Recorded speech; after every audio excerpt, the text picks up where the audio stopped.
Have you ever wondered what the difference is between a font and a typeface? Well, wonder no more, because that's exactly what we're clarifying today. I'm Nona Blackman for Envato Tuts Plus, and if you're trying to figure out what the difference is between a font and a typeface, you're not alone. Many people talk about typeface and fonts like they're the same thing. Even though contemporary usage often blurs the line between the two, they're not the same. The word typeface came into being in the early days of printing to describe characters that share common design features. So, Helvetica is a typeface with characters that share common design features. Likewise, Times New Roman is another typeface with characters that share common design features.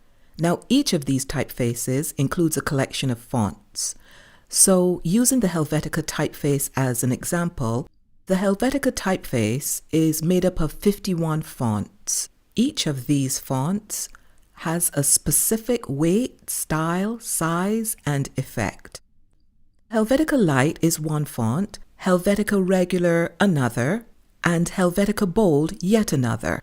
And these are just 3 of the 51 fonts that fall under the Helvetica typeface.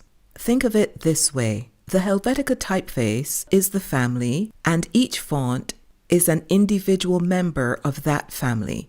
So how did these terms get so muddled to begin with?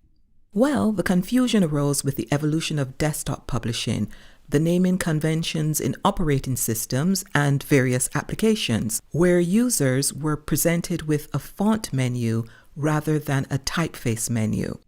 Given everything I've said, does the difference between font and typeface matter anymore? Well, that depends on who you ask. To those who understand the distinction in terms, typically people who have trained in graphics, typography, or type design, the distinction is sacred. But it is worth bearing in mind that language and terminologies gradually change and evolve over time, and those changes are often driven by common usage, not by experts. Maybe what's important here is to know the distinction yourself and to use it when you're communicating to be clear and precise. But if you're talking to someone who isn't an expert or who uses the terms interchangeably, don't attempt to beat them over the head with your superior knowledge. Just stick to the terminology they understand, and remember, the essence of communication is to be understood, not to overcomplicate things. Well, that's my 2 cents on the difference between font and typeface. Thank you so much for watching. If you like this video, come on, you know you like it, give it a thumbs up. And if you want to see other terrific videos from Envato Tuts Plus, subscribe today. I'm Nona Blackman, and I'll see you next time.